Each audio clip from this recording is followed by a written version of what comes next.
Bueno, les decía, voy a compartir la pantalla. Bueno, mientras tanto seguimos entrando. Claro, el problema es que cuando compartimos la pantalla después no puedo ver bien quiénes entran, así que por eso damos unos minutitos más.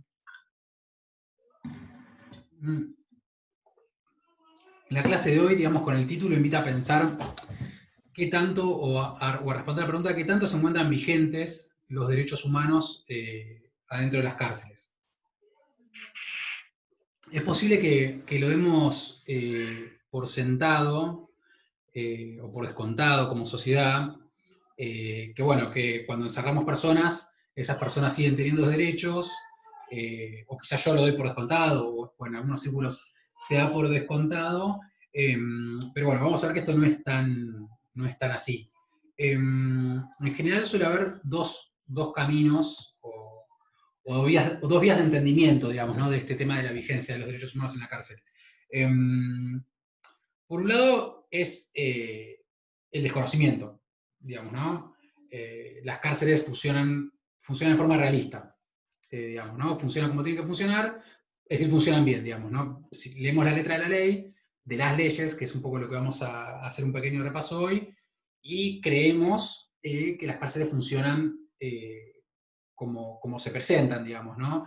Que lo que sucede ahí adentro es la versión formal o legal a la que podemos acceder, ¿no? Ese es como un camino que podemos elegir o no elegir, ese camino del desconocimiento, digamos, ¿no? O de un conocimiento parcial, un conocimiento legal sobre cómo funcionan las cárceles. Como vamos a ver, las cárceles no funcionan de acuerdo a lo que dicen que son o de acuerdo a lo que las leyes prevén que funcionan, digamos, ¿no? Y este camino nos abre la disyuntiva de saber qué hacemos con ese conocimiento, digamos, ¿no? Sobre esto vamos a volver un poco hacia el final de la clase, pero bueno, dejo como planteado esto que es un problema filosófico y político, sobre qué hacer respecto al conocimiento que tenemos sobre cómo funcionan las cárceles y cómo funciona la vulneración de derechos adentro. Y en general, a modo de introducción, también, mientras se siguen sumando alumnos y alumnas, en general este tipo de debate o este tipo de encrucijada suele darse con mucho barullo mediático de por medio. Son debates que podemos llegar a escuchar en algún momento, como ha pasado, por ejemplo, durante esta pandemia, en algún punto cuando se dio la discusión acerca de la liberación de personas presas con riesgo de su salud por el tema de la emergencia del COVID, acompañados de eso, de mucho ruido, de poca reflexión, poco tiempo para reflexionar. Por suerte, digamos, esto es un ámbito propicio para la reflexión, el ámbito académico, universitario, así que bueno, esta es un poco la idea de, bueno, poder reflexionar acerca de lo que sucede, por supuesto sin desentendernos, ¿no? De lo que se dice en la calle, de lo que se suele decir en los medios de comunicación, pero al menos con cierto conocimiento después para opinar sobre eso. A mí estos temas, bueno, me entusiasman mucho en la clase de hoy. Es raro, quizás, hablar de pensar en tortura, fallecimientos como temas interesantes, pero son temas que a mí me interesan de sobremanera, como parte de las consecuencias del encierro, digamos, ¿no? Son también temas, ya lo dije esto al principio, son temas muy extensos, de mucha complejidad. Lo que vamos a hacer hoy va a ser un repaso, una presentación, una suerte de tocar algunos puntos nodales. Y bueno, siempre va a quedar algo en el tintero, digamos, ¿no? Así que las invito y los invito a que después me escriban por mail si quedó algo con alguna duda, pero no se olviden de que pueden sacar el silencio del micrófono para participar y para preguntar si hay algo que les parece urgente de resolver antes de que termine. Eso, digamos, también es válido. También lo pueden hacer a través del chat interno, si creen que están pensando en una pregunta que después creen que se le van a olvidar, pueden escribir por ahí. Voy a compartirles. Doctor, una pregunta. Sí. ¿Lo de la clase de hoy está en su artículo? Una parte de la clase de hoy está en el artículo. Ese tiene otro texto obligatorio que El también... de Curtis ya lo leímos, sí. Está bien, que también es Era para hoy. interesante y es como también general. Y después voy a tocar algunas cosas que están en la bibliografía optativa. Okay. Pero también es un pantallazo. La idea es que si algo de estos temas como les interesa, y después cuando vamos el reparto de los fallos, ahí van a poder profundizar más. Pero siempre digo, esto lo planteo con un ida y vuelta, digamos, ¿no? Por eso digo, va a ser una presentación, pero se puede profundizar cada uno de estos temas. Lo que no nos da es para profundizar todos y cada uno de ellos, pero si algo les interesa, podemos detenernos y puede quedar algo para más adelante. Les voy a compartir la pantalla, entonces. A ver.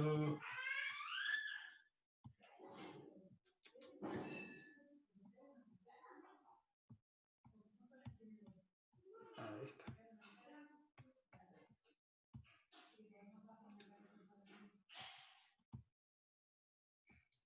Se ve, ¿no? Ahí el PowerPoint. Claro, hago preguntas, pero no los escucho. Asumo que se ven. A ver, voy a poner ahí para ver el chat. Perfecto. Bueno. La pregunta, en realidad, el título, bueno, deja como un poco la incógnita, digamos, ¿no? De la vigencia, digamos, lo deja como en un interrogante de los derechos humanos en las cárceles, porque parecen como algunas, hay unas interrogantes, digamos, que nos van a permitir estructurar la clase, que parecen simples quizás de contestar, pero no es tan claro esto si es así. Así que bueno, me gustaría, digamos, como punto de partida para la clase, me gustaría poder ver la diferencia entre las normativas que se encuentran vigentes en materia de derechos adentro de las cárceles, digamos, qué es lo que emana de una ley, qué es lo que emana de los tratados internacionales, qué es lo que emana de la Constitución, y algunos protocolos específicos que como Estado deberíamos cumplir para el tratamiento de las personas dentro de la prisión, por un lado, y por otro lado, poder observar, digamos, la realidad de la violencia institucional dentro de la cárcel, digamos, ¿no? Como esos contrapuntos, digamos, ¿no? Hacer un breve pantallazo sobre cómo es el marco normativo en general de las cosas que vamos a ver hoy, pero después también cómo es el funcionamiento real de la cárcel. Hay unas interrogantes, eso, que me parece que estructuran un poco el encuentro que son preguntas, eso, parecen simples de contestar. La respuesta legal es simple, en el sentido de que podemos ir a buscarla en códigos, tratados, constitución y demás, pero lo que es complejo quizás de explicar es cómo sucede en la realidad, digamos, ¿no? O sea, cómo es la violencia, cómo termina siendo o resultando el sistema penal una serie de violencias que no están, digamos, en la letra de la ley, o que en todo caso sí están, pero siguen sucediendo, digamos, ¿no? Digamos, cómo la realidad de la cárcel termina imponiéndose al derecho legal. Esa sería un poco la cuestión. La primera es una pregunta fundamental que me parece que es como buena para empezar, que es ¿cuáles son los derechos de las personas que están privadas de su libertad? Digamos, ¿no? Esa es como una pregunta inicial que es básica. Yo supongo, o creo, que no sé, que ya deben saber la respuesta. No sé, la mayoría por ahí supongo que la debe saber. Hay un juego de normas, digamos, que permite contestar esto de una manera muy simple. Tenemos el artículo 18 de la Constitución, que el artículo 18 es como la base de política criminal, por decirlo de algún modo, de nuestro país, digamos. Establece algunos principios claves para el derecho penal y el derecho procesal penal, el principio de legalidad, defensa en juicio, etcétera. Esto supongo, avanzo rápido, en esto supongo que ya lo deben tener bastante claro, la prohibición de la pena de muerte, etcétera, etcétera. Pero también establece lo que debiera ser como nuestro sistema de ejecución penal en esa oración tan sencilla que escribieron los constituyentes de las cárceles de la nación serán sanas y limpias, para seguridad, perdón, y no para castigo de los reos que se encuentran en ellas. Tiene otra parte que en general se suele olvidar, que después de eso tiene una cláusula muy programática que dice que, bueno, que toda medida que a pretexto de precaución conduzca a mortificarlos más allá de lo que aquella exija, hará responsable al juez que la autorice. Esa parte en general no se suele citar demasiado, pero está ahí y es una cláusula igual de válida. Vamos a ver qué tanto se cumple esta promesa, ¿no? Y qué tanto se hacen responsables los jueces de lo que sucede dentro de la cárcel. Ahí les digo ahora, les puedo pasar una serie de artículos antes de que me olvide que vinculan esto, ¿no? Hay un artículo de Filippini que no es el que tenemos en este seminario, pero se los puedo pasar si les interesa este tema, acerca de cómo los jueces y la enseñanza en el derecho en las universidades nacionales se desentienden un poco de lo que termina sucediendo en la pena, digamos, ¿no? En la ejecución de esa pena pareciera como que los magistrados, operadores judiciales de distinta índole, pero también en la enseñanza del derecho pareciera un poco desentenderse de lo que termina sucediendo, digamos, ¿no? Como si el acto de sentenciar a alguien a una condena en un lugar como es la cárcel, terminara ahí, digamos, ¿no? Y se cumpliera como si solo fuera la privación de la libertad y listo, me lavo las manos. Ese es un artículo que después se los menciono ahora, pero se los puedo pasar.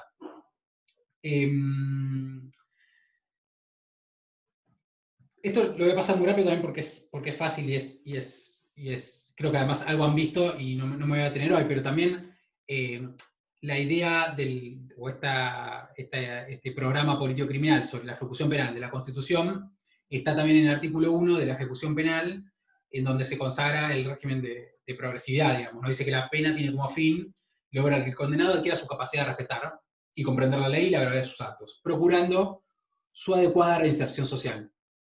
Esto quizás vieron algo en la clase anterior, no me voy a detener mucho en esto, es básicamente esto, bueno, la cárcel no es para castigo, es para resocialización, es un poco el juego de estos dos artículos. Un tema que no es menor, pero que hay que mencionarlo, que es una cuestión problemática, que es hasta qué punto se encuentra vigente esta idea de progresividad y de reinserción cuando en el año 2017 hubo una reforma a la ley de ejecución penal que no modificó este artículo, o sea, se sigue manteniendo el ideal de resocialización, pero bueno, aniquiló por completo lo que es el régimen de progresividad, al menos en su espíritu. Digamos, en la letra de la ley sigue estando, pero no es en su espíritu. Esto no me voy a tener acá, pero digo, es como para mencionar. El artículo 2 de la misma ley, que está mal el número del PowerPoint, es la 24660, es la misma ley, es un error de tipeo, establece también que el condenado podrá ejercer todos los derechos no afectados, todos juntos los afectados por la condena, o por la ley y las reglamentaciones que en sus consecuencias se dicten, y cumplirá con todos los deberes que su situación le permita. Esto dice el artículo, ¿no? ¿Qué significa esto, digamos, ¿no? ¿Cuál es la síntesis un poco de esto? En principio, digamos, como regla general, que el único derecho afectado por la privación de la libertad es la restricción de la libertad ambulatoria. Digamos, la pena privativa de la libertad es una restricción de la libertad ambulatoria dentro de los confines, digamos, de las cárceles. Hay obviamente algunas leyes que hacen la excepción de esta regla, y por eso la ley de ejecución mismo lo aclara. Un ejemplo muy burdo y muy evidente es la prohibición, por ejemplo, que tienen de votar las personas condenadas.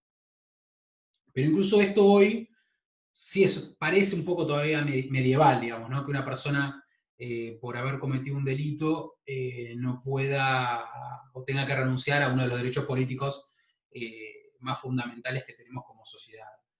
Avanzo con estas cosas rápido, pero bueno, es un problema. Antes tampoco podían votar las personas que estaban procesadas, o sea, con una pena de privación de la libertad, pero sin condena.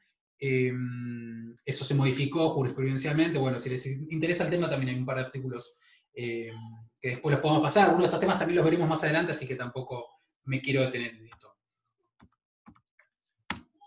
lo que me interesa destacar es que tienen todos los derechos las personas privadas de libertad. Esto va a tener que ver con las violencias, digamos, ¿no? ¿Cuál es el problema? Es que, si bien todas las personas privadas de la libertad tienen una serie de derechos consagrados, como las personas que no estamos privadas de la libertad, el ejercicio de esos derechos va a depender de cómo la agencia penitenciaria los hace operativos, digamos, entre lo que está entre, digamos, lo que dice la letra de la ley y cuál es su ejercicio dentro de los muros de la prisión. ¿Voy bien hasta acá? ¿Voy muy rápido? Sí, veo unas caras que asientan bien. Esto igual no me detengo bastante porque es una suerte de introducción, pero me interesaba como aclararlo, digamos, ¿no? Que alguna cuestión de las violencias tiene que ver su origen en el ejercicio de derechos. Vamos con esto con un paso práctico. ¿A qué me refiero con la mediación penitenciaria o cómo la agencia penitenciaria, los distintos servicios penitenciarios, para hablar de el grupo de agentes y la gestión que ejerce el gobierno, digamos, de la cárcel? Que bueno, algo vieron igual también la clase pasada, yo estaba cuando estaban discutiendo si dependía del Ministerio de Justicia, del Ministerio de Seguridad, etcétera. Al menos a nivel federal depende del Ministerio de Justicia, Seguridad es otro ministerio, y en otras provincias quizás dependerá de otros ministerios. Vamos a un ejemplo muy práctico. El trabajo, por ejemplo, ¿no? El derecho a trabajar. Retomo esto porque también hablaron un poquito de la clase pasada, así que quizás lo tienen un poco más fresco. El trabajo no está afectado por la pena. De hecho, sucede más bien lo contrario, digamos, ¿no? Es algo que escuché que habían discutido en la clase pasada, de si es en realidad un derecho, si es en realidad un deber, digamos, cómo se lo mire, digamos, ¿no? Porque por un lado es un derecho, digamos, las personas tienen derecho a acceder al trabajo, pero por otro lado, es a veces un requisito para avanzar en el régimen de progresividad, lo cual puede ser pensado también como un deber, ¿no? Digamos, en este punto. No importa esta distinción, digamos, para lo que nosotros estamos pensando. Lo importante es que las personas pueden trabajar, digamos, ¿no? Que tienen derecho y que pueden trabajar. Para esto se necesita que el servicio penitenciario haga una serie de trámites administrativos, ¿no? Que emita un certificado médico, que le den un alta, que le asigne una tarea, y que esa decisión de asignarle la tarea va a tener también asignar una cantidad de horas, que eso va a repercutir en el salario, digamos, ¿no? Lo que una persona va a terminar ganando no va a depender de la oferta del libre y del mercado, digamos, la oferta y la demanda, sino que va a depender de una persona que es un funcionario penitenciario que va a asignar una determinada cantidad de horas para que la persona trabaje, y eso va a repercutir en su salario, que se llama peculio. No me voy a detener ahora en esto, pero una cuestión importante de por qué es importante el salario y la cantidad de horas que tiene una persona asignada en la cárcel es porque muchas veces no alcanza la comida que el servicio penitenciario tiene prevista para esas personas, y otras falencias más de condiciones materiales que aquí no me voy a tener, pero en esto también es importante, además de que también sirve para mantener a las familias que están afuera, etc. La cuestión es que para que todo esto suceda, se tienen que cumplir una serie de pasos formales, pero también una serie de pasos no formales, sino prácticos, digamos, ¿no? Para que la persona salga a trabajar y cumpla con estas tareas, tiene que salir del pabellón, ser revisado por agentes de requisa, al salir y al ingresar de su pabellón, y esto va a tener como objetivo un poco cumplir con el resguardo de la seguridad de la cárcel, ¿no? Ahora no me voy a extender mucho en este punto, más adelante lo voy a retomar, pero lo importante, lo que quiero decir es que es un ejercicio de un derecho que está mediado por la agencia penitenciaria desde lo operativo también, no solo desde lo formal.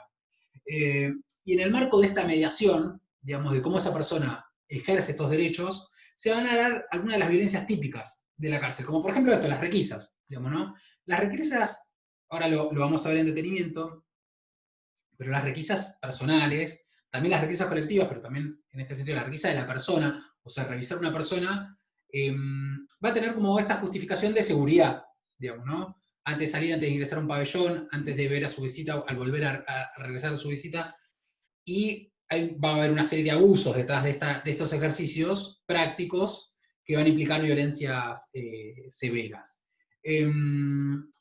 Va a haber otro tipo de violencias que están vinculadas con el régimen disciplinario, ¿no? Y sus consecuencias. Es en el caso de aislamiento, que también lo vamos a ver hoy, es uno de los temas que vamos a repasar hoy muy por arriba, y los periodos de aislamiento intensivo, sobre todo. Que esto van a operar en el marco de lo que es el derecho interno de la cárcel, que es el régimen disciplinario, ¿no? Digamos, las acciones de las personas privadas de libertad que son consideradas faltas por este régimen interno, por este derecho interno, y que en consecuencia van a tener un castigo, digamos, ¿no? Que no es ningún chiste, digamos, muchos de estos castigos, ¿no? Por más de que sea parte, o que se pueda considerarse como faltas administrativas, digamos, el aislamiento implica estar encerrado por mucho tiempo en una celda diminuta, sin la posibilidad de salir durante varias horas.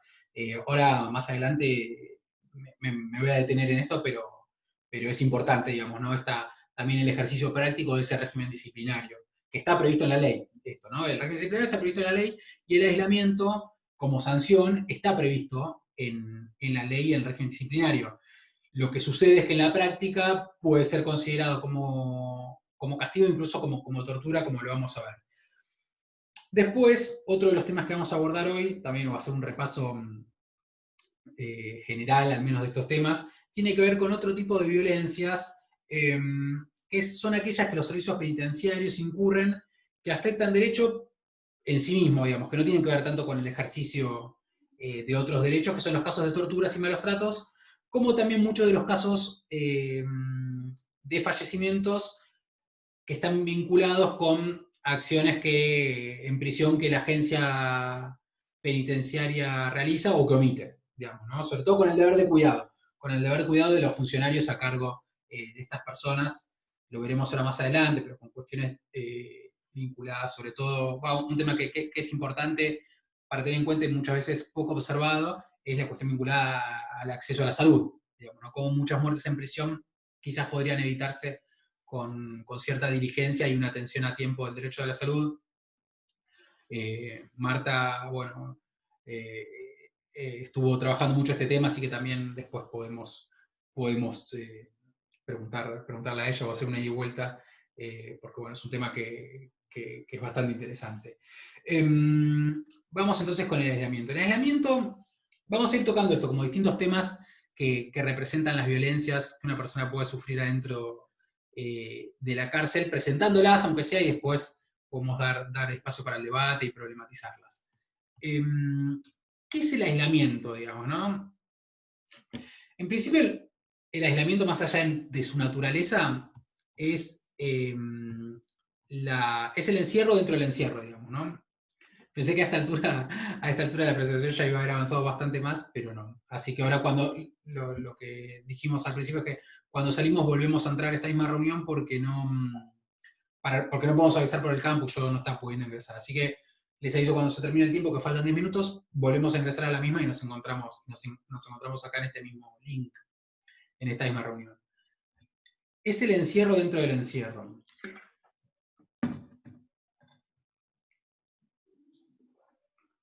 Lo cual implica una forma bastante intensiva, ¿no?, de la palabra encierro. O sea, es estar en la cárcel, pero con una serie de privaciones adicionales a la restricción ambulatoria que tienen el resto de las personas privadas de su libertad, digamos. Hay una serie de condiciones en el aislamiento que se agravan, digamos.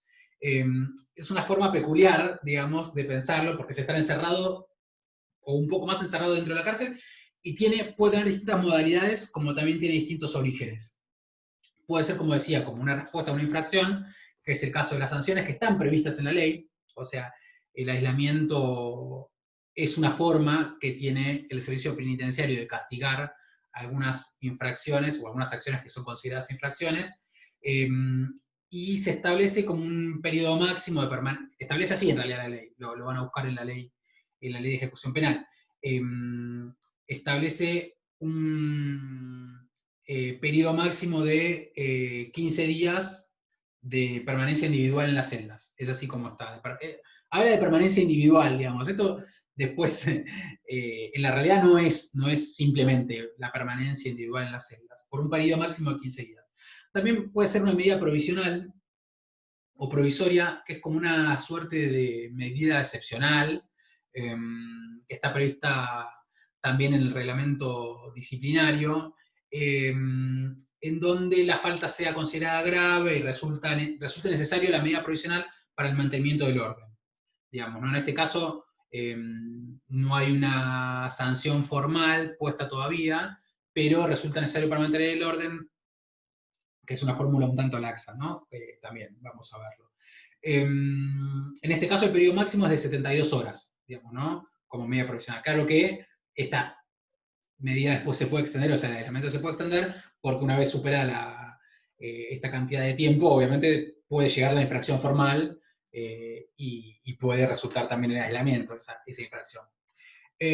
Cualquiera que sea el caso, digamos, cualquiera que sea el origen, lo que es importante son las consecuencias prácticas, ¿no? Un poco volviendo al inicio o a la presentación de la clase. Lo que dice la ley, pero cómo opera en la realidad esta práctica de aislamiento. Las consecuencias prácticas, que suelen ser las mismas, digamos, ya sea como sanción o como medida provisional, es un aislamiento, es un encierro en una celda diferenciada, que puede ser una celda propia, pero también hay celdas de castigo, que se llaman celdas de aislamiento o de castigo, son llamadas también coloquialmente buzones por las personas privadas de su libertad, en donde las condiciones son realmente terribles.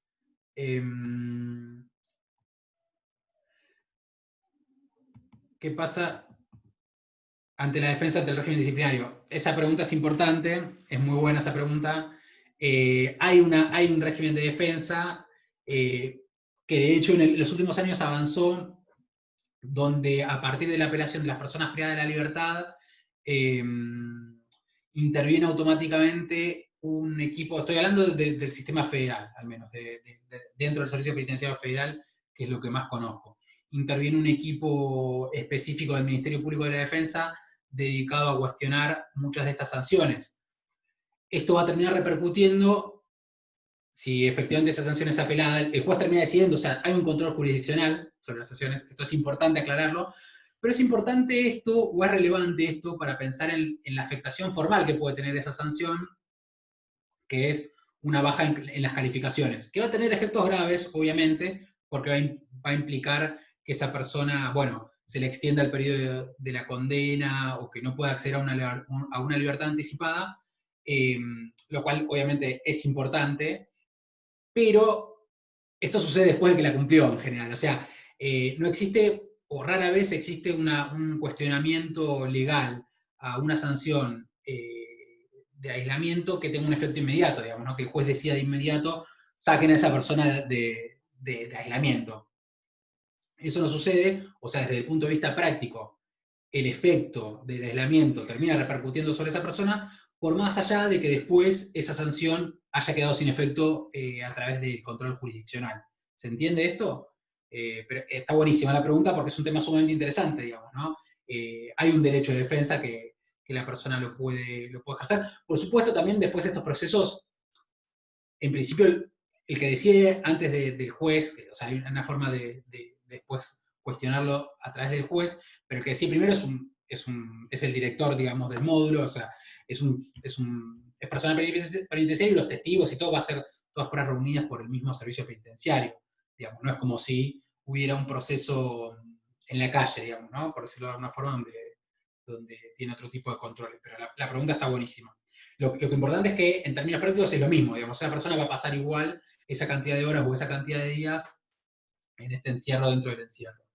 Esto implica muchas veces sin colchón, Disculpe, profe. ¿sí?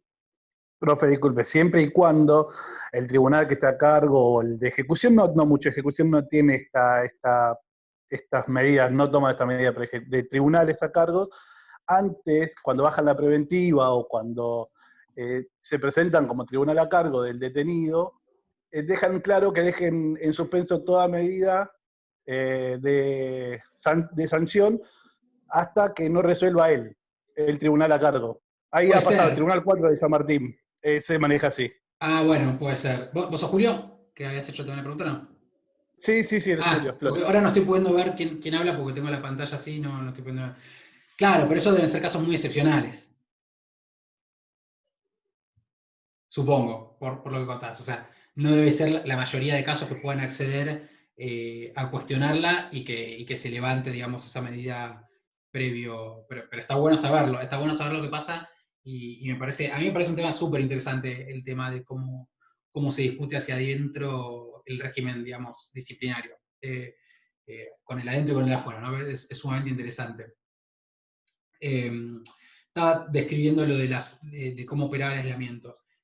Bueno, sin acceso a elementos de abrigo, baños tapados, muchas veces sin poder acceder al baño dentro de la celda, durante 23 horas de corrido, sin las pertenencias, sin colchón, con escasez de comida, esto también es importante, y un dato que es, digamos, medular para pensar el ejercicio de derechos y de los derechos fundamentales, es que no se va a poder quejar en general, o en muchos casos, sobre esto que está pasando, porque muchas veces esa hora libre de las 23 horas de encierro va a tener que elegir o entre bañarse o hablar por teléfono. Y aún así puede ser un horario que, por ejemplo, que sea de noche y no pueda hablar con ningún funcionario judicial, digamos. Este ejemplo que ponía Julio, bueno, tiene que ser que una persona pueda salir, hablar por teléfono y se contacte con su abogado defensor o con el tribunal, y esto, bueno, implica salir a un horario judicial, más que nada, porque no hay, salvo ahora, quizás que hay algún teléfono considerado de guardia por la pandemia, no hay guardias jurídicas de los tribunales y de las defensorías. Entonces este es un tema importante, digamos, ¿no? Sigo avanzando, pero está bueno esto pensarlo como algo problemático. Hay otra forma de aislamiento también, que es esto que puse como incapacidad de protección, en donde se ve la incapacidad de la gestión penitenciaria para garantizar derechos y sobre todo para garantizar la integridad física de una persona, digamos, la seguridad personal.